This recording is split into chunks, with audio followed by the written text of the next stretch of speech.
Tofu dessert for everybody! With purchases. Frugality. And I'm okay with post-dad using a little exploitation of his son's notoriety to sell food. Man's gotta eat. Son, baby geese come from a little egg. Foul reproduction lessons. I think we all knew that Mr. Ping was the real hero of this story and whatever led to him adopting a panda, but man, taking in a panda that was left in the alley behind his home who ate all his radishes really nails it home. A little dragon warrior shadowing / callback? Another great animal representation from this franchise, since peacocks really do use their kicking thorns, which are sharp spurs in their feet, to slash opponents. Well, predators. You get the idea. It's your parting gift, in that it will part you. Part of you here, part of you there. And you couldn't ask for a more sinister yet still witty baddie. Never knew to be afraid of peacocks. Although it'd be clear if said peacock had Gary Oldman's voice. But you probably wouldn't expect a peacock to be such a formidable kung fu practitioner.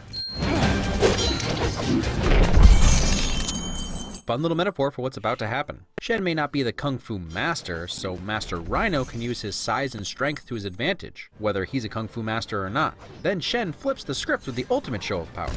File that under things that must have happened at least once throughout history. People assuming they can kung fu technology.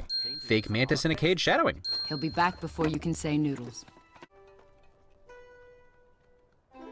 Noodles. Don't noodles? You'll never hear me complaining about an epic hero walk in front of an epic sun, an epic wind blowing epic sand across the epic frame. Epic. And a journey to save kung fu montage intercut with a Shen making weapons montage is the fastest way to get some more amazingly stunning 2D animation. Inner peace.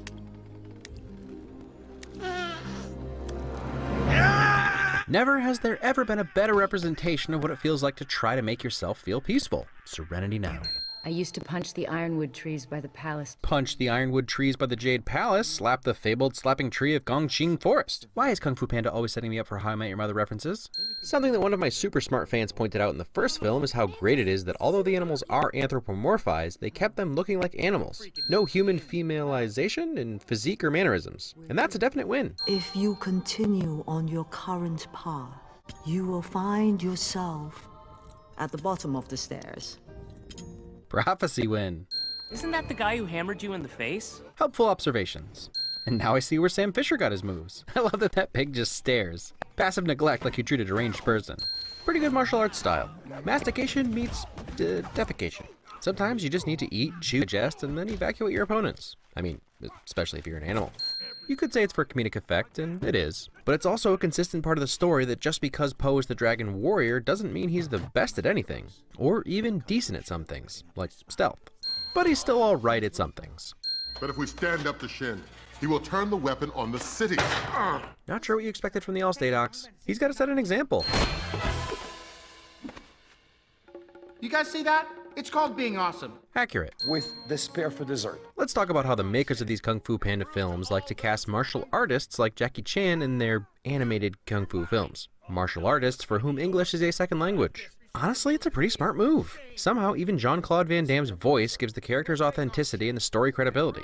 The detail that had to go into this city. It's all 3D models, no matte paintings. Ugh, just more examples of how much they care. Things that are in frame for one frame that were painstakingly created by digital artists. Yeah! Sonic Boom Butt Punch. Whoa, is that a dolly zoom in an animated film? Okay, there's some attention to detail I'd never noticed. The second Mantis is put into the cage, he's the doll. You can tell by how he stops moving independently. He must have crawled up Po's arm with a little sleight of hand just as he reached the edge of the cage. Another one of those things they didn't have to do. No one was gonna notice, but they did it right anyway. Greetings, Panda. At last we meet. No. Practice makes perfect. And it's a greeting, so politeness. Consistently stunned by the beautiful locations that were created for such small scenes. And I'm not mentioning how pretty the lighting is again. I'm not saying that. Leave it to Shen to use the recently defeated City Master's weapon as a warning to anyone who'd cross him. More tasteful than what Joffrey usually did. Thanks for carrying me those last few flights. Okay. Second big expectation subversion after the opening eating challenge. This time it illustrates Po's biggest strength. No one ever thinks he has any strengths. Greetings, Panda. We meet. Hey, how you doing? Hey. Ha! You can actually hear Oldman's disdain for black in there. Polished thespian versus well, Jack Black. And another accurate animal representation. Peacocks do use their plumage for mating, but they've also been known to use it as a distraction.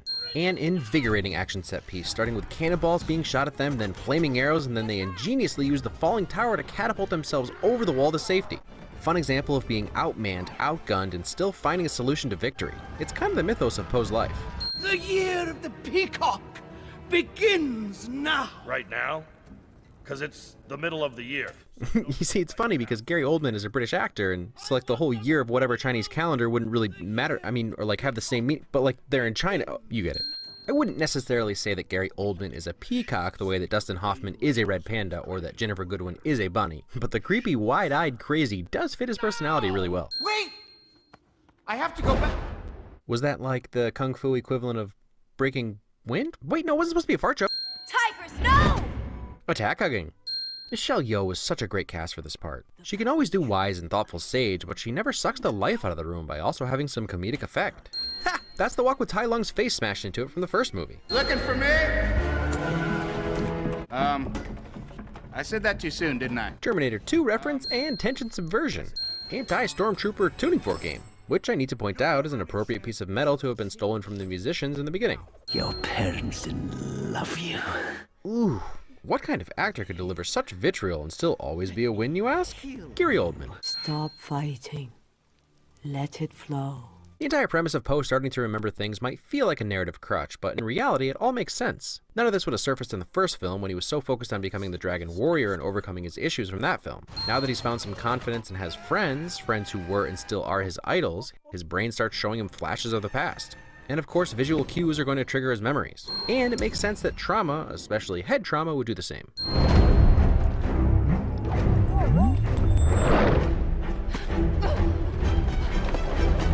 Well, no big surprise that John Powell and Hans Zimmer working together would produce an amazing score. I know this is a less than objective win, but dang, becoming a father has changed the scene for me. Having to give up your son to save his life? Yowzers. Love the 2D change to 3D, signifying Poe's final acceptance that this was real. It's no longer a dream in his head.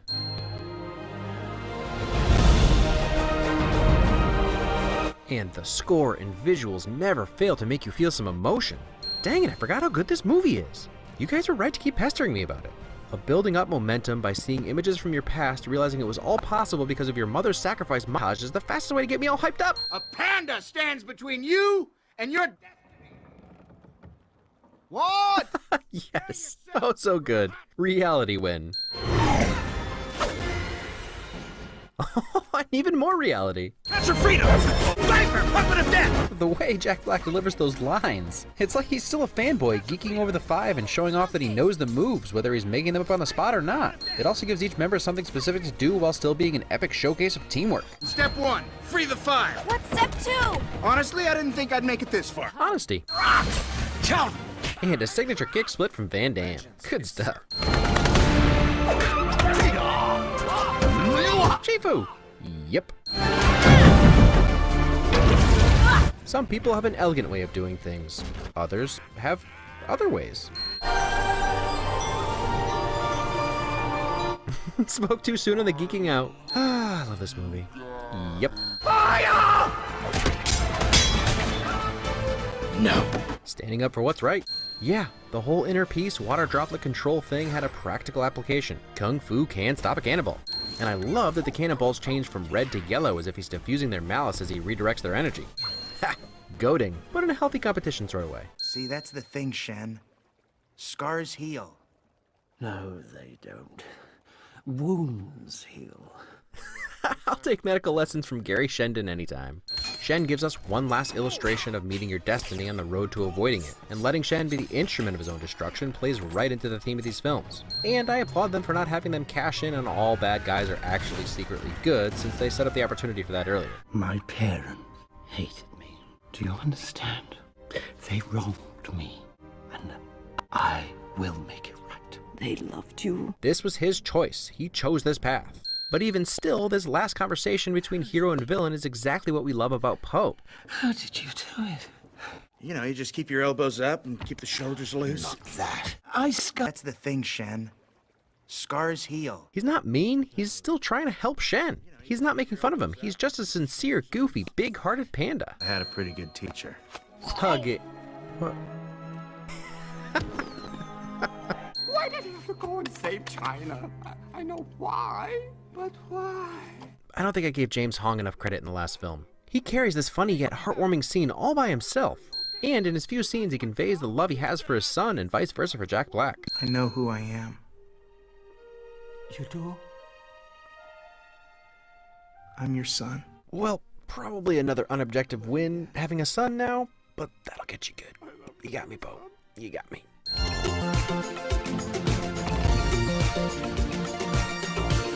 Anybody else get a Dan Deacon vibe from this credit score? Oh, Junkie XL remixed it.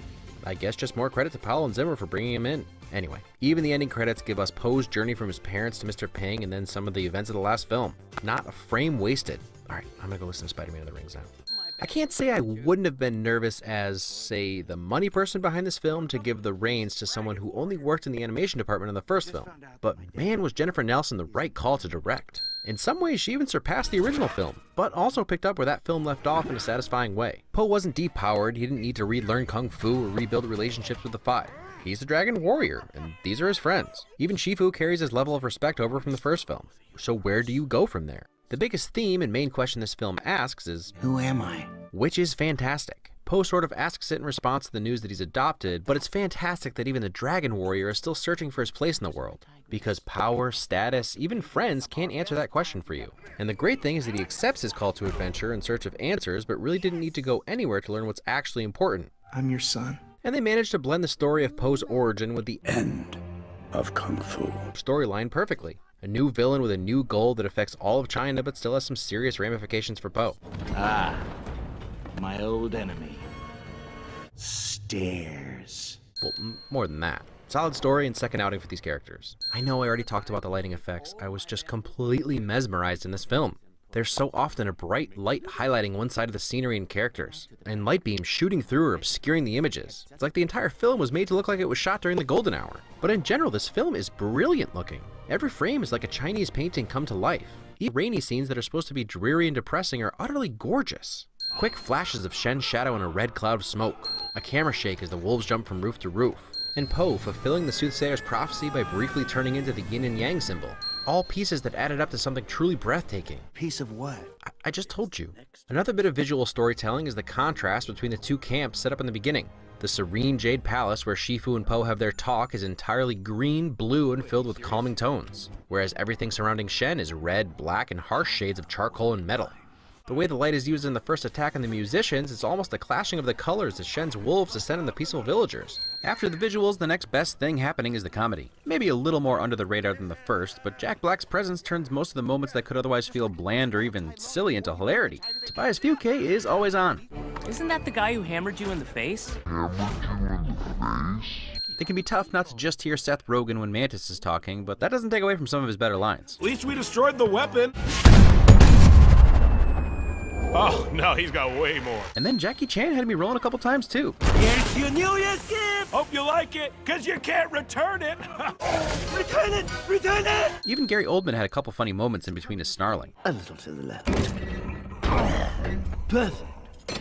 With the weapon by my a little bit more. One actor who I think needs to be pointed out is Danny McBride. The one-eyed wolf boss didn't have a ton to do, but he was just so solid. Threatening, but not enough to compete with Shen, and then he had his moment of redemption before his death. Just like the first film, they managed to do animated kung fu really well and make it extremely entertaining. The most impressive thing is the use of real kung fu fighting styles that are specifically tailored to each animal. Adds a whole other level to this cartoon about animals on an adventure when they actually make riveting fight sequences. So, Kung Fu Panda Goes to the Land of Remembered sequels is probably one of the best follow-ups ever, and they clearly knew it since they set up the next one at the end. Apologies on the switcheroo this week, unforeseen excuse, yada yada, not my fault, blah blah blah. You already know what next week is since it was supposed to be this week, but here's another frame in case you're unsure.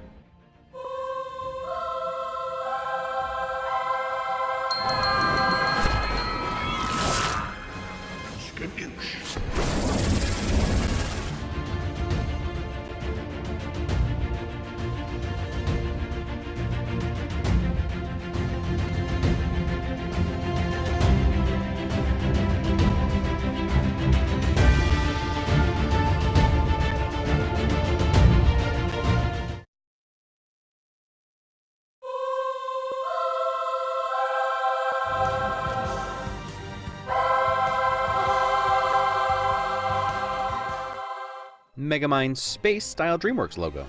And a logo-to-movie transition to maybe even impress Edgar Wright? So a couple of things here. This movie is just like the king of expectations subversion. It's a comedy, so maybe you don't have a ton of expectations, but still. Megamind leaves his broken Kryptonian knockoff homeworld while missing his Destiny proclamation. You are destined for... While starting a rivalry with a much more super-looking neighbor. All while their planets are spectacularly sucked into some kind of gorgeous black hole vortex of death, just for a gag. A baby! How thoughtful. Oh, yes, I saw it and thought of you. Our baby can fly. Yes, nothing but the best for you, darling. Generosity. Metro Man warning his adoptive mother not to tickle him too much. A little character building, by literally building Minion's first suit as a young tyke. I learned how to dehydrate animate objects and rehydrate them at will. And setting up the Chekhoviest gun that ever Chekhoved. He would win some,